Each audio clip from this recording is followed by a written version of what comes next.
G'day and welcome to the video. In this video, I will finish making Geralt's Meteor sword from the Witcher series on Netflix, and teaching you, blessed viewers, how to make wood look like steel. This video is part 2 to the building of the sword, so if you're interested in seeing how I got this far, then go and check out part 1. Now, let's get straight into it. The first step was to fill in the wood grain and prime the surface ready for painting. Fortunately, someone had already come up with a genius invention to do both at the same time. I went ahead and sprayed a generous coating onto all individual parts of the sword, apart from the handle, that we shall be pizzazzing up next.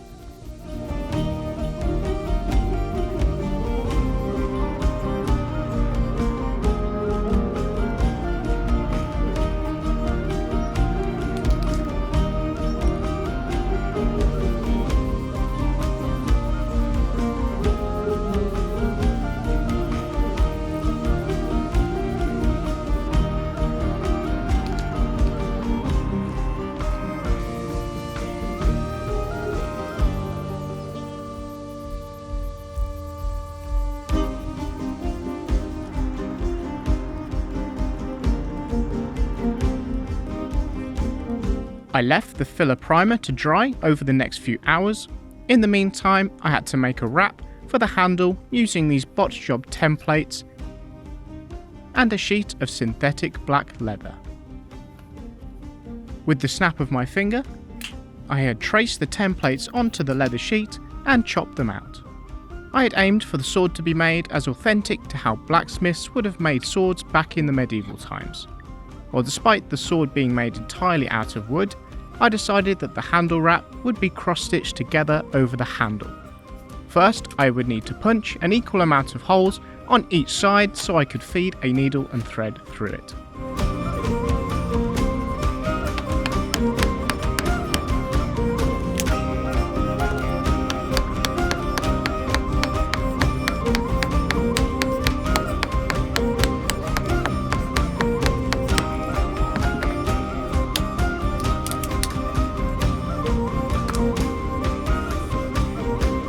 Next, I used a lighter to seal the edges of any loose threads.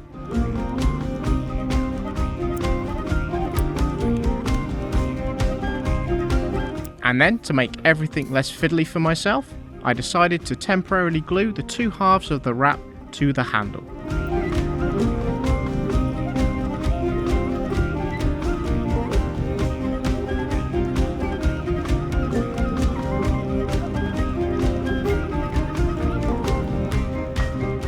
I cut a generous length of this waxy thread that came as part of the leather stitching kit I purchased, and stuffed a needle onto each end.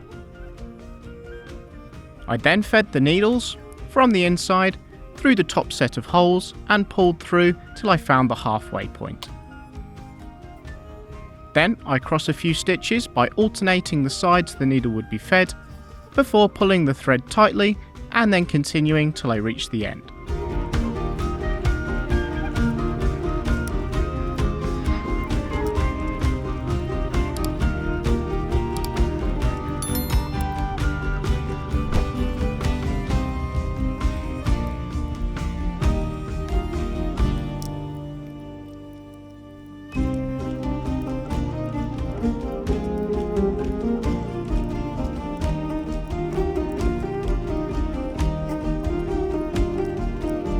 At the end, I tie a double knot and poke the remaining strands up the inside of the leather. And then I repeated the same steps for the other side, till I ended up with a nice leather handle that I finished off by heat treating so the stitches would shrink around the handle.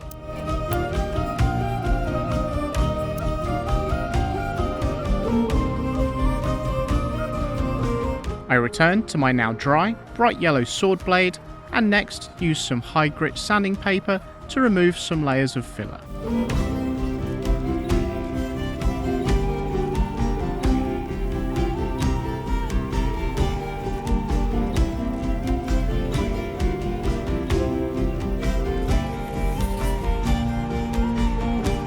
I then cleaned all the dust off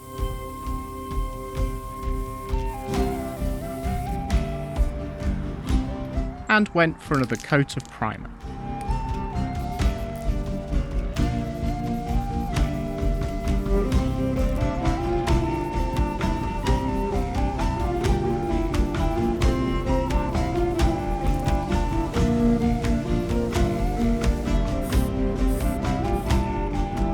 My next job was to engrave some runes onto the sword blade. I thought of this clever way to print the runes from the template onto the sword using this chunk of charcoal, which I initially proceeded to rub across the back of the template.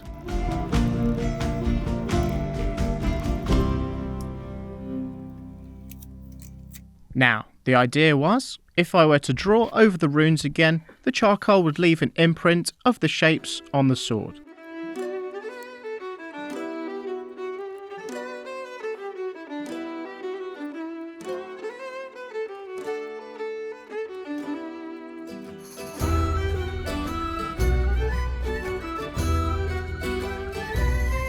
I removed the template, and to my surprise, my idea worked pretty well.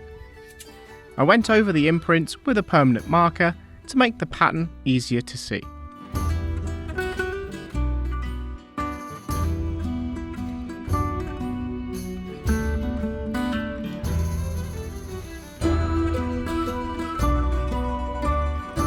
I also drew on the design for the crossguard and pommel, just by meticulously referring to some images online.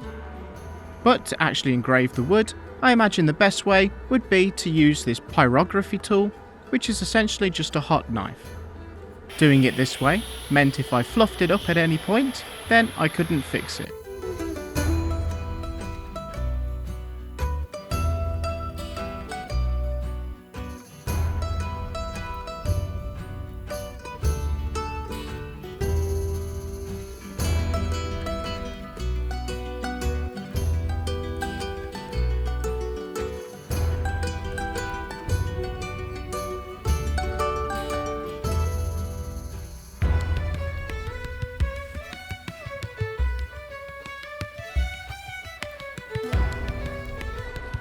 By the end, I was very satisfied with the result and went ahead and engraved the rest.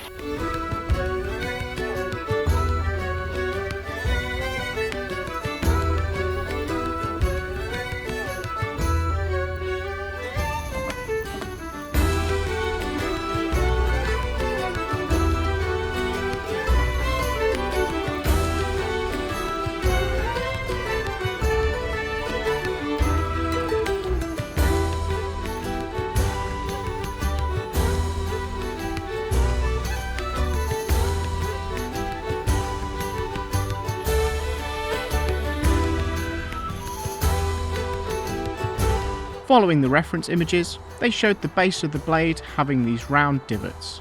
So to replicate this, I just used a Dremel with a round-headed burring bit.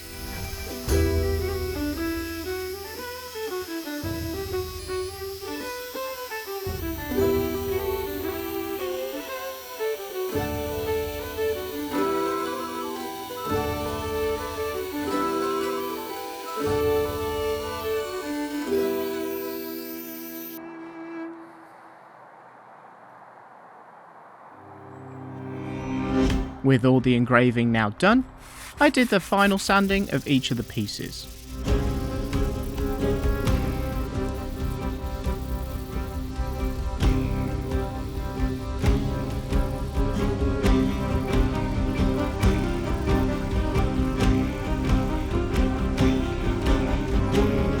And then, using some PVA glue, I adhered the crossguard to the base of the blade and left it to bond overnight.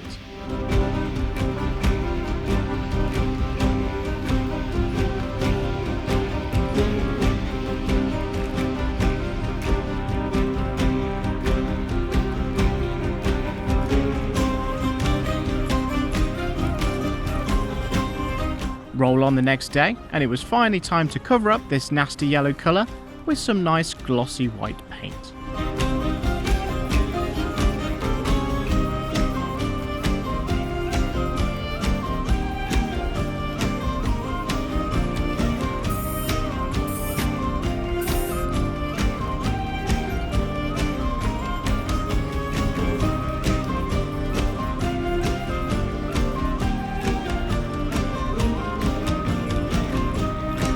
Following vigorous research into how to get an organic metal colour without actually using metal, I watched a few videos that suggested using graphite powder.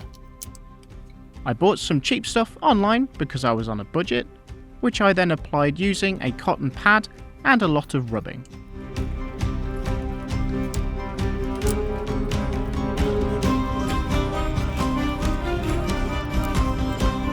To my dismay, the end result was not what I was expecting. Although the sword now had a metallic sheen that was maybe too bright, the powder also highlighted lots of fingerprint marks, as if the sword was a murder weapon and I was the culprit. I decided I didn't like this at all and went ahead and washed off as much powder as possible. Next, I tried something similar with the same graphite powder they recommended in the videos. This time though, I cleaned the surface of any fingerprint marks beforehand. This time, the result was slightly better, with the colour being darker, but also the colour was inconsistent, with patches coming up darker than other areas. And somehow, there were still fingerprints, which I later realised came from my finger even while wearing a glove. I had given up on the graphite powder idea and went back to an old reliable paint I'd used on a sword already in the past. That was this mirror paint from Culture Hustle.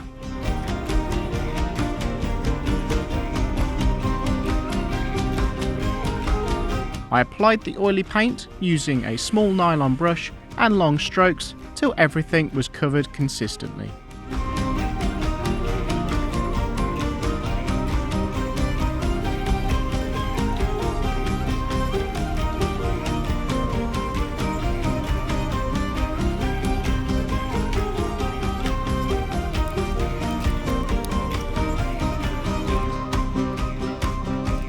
The effect of this paint was just magical, and worked perfectly for the sword.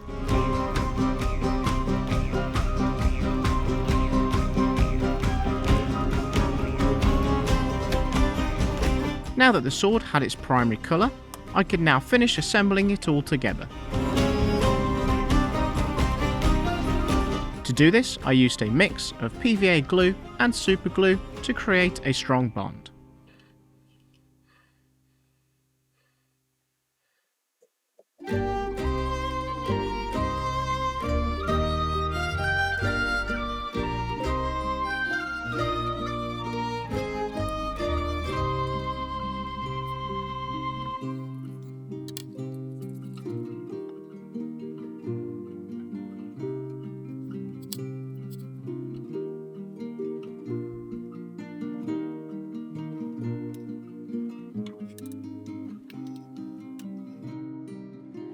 Whilst the glue dried, I hung the sword upright underneath my bed frame so the handle wouldn't fall off during the night. In the morning, I came back and the sword was ready for its final paint detailing.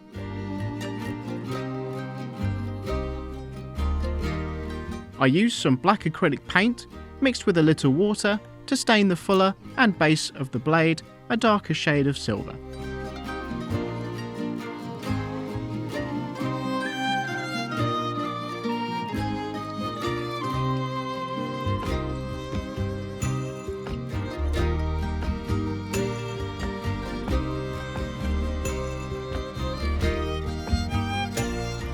I also then went over the crossguard and pommel to highlight the engravings, using a paper towel to remove any extra paint.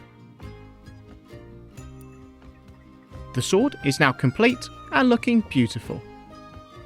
To really call attention to its beauty, it's time for the showcase.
quick announcement for the Pierce Props channel. Come 2024, videos will be released 6 weeks apart, so I can pump out some other videos in the meantime. Happy New Year, everyone! Thank you for watching. Let me know if you enjoyed by leaving a like and a comment. Also comment any suggestions you'd like to see me attempt to make in the future. Additionally, if you'd like to be kept in the loop with this channel's development, consider subscribing. It's not like you're being scammed for all you're worth or anything. See you next time.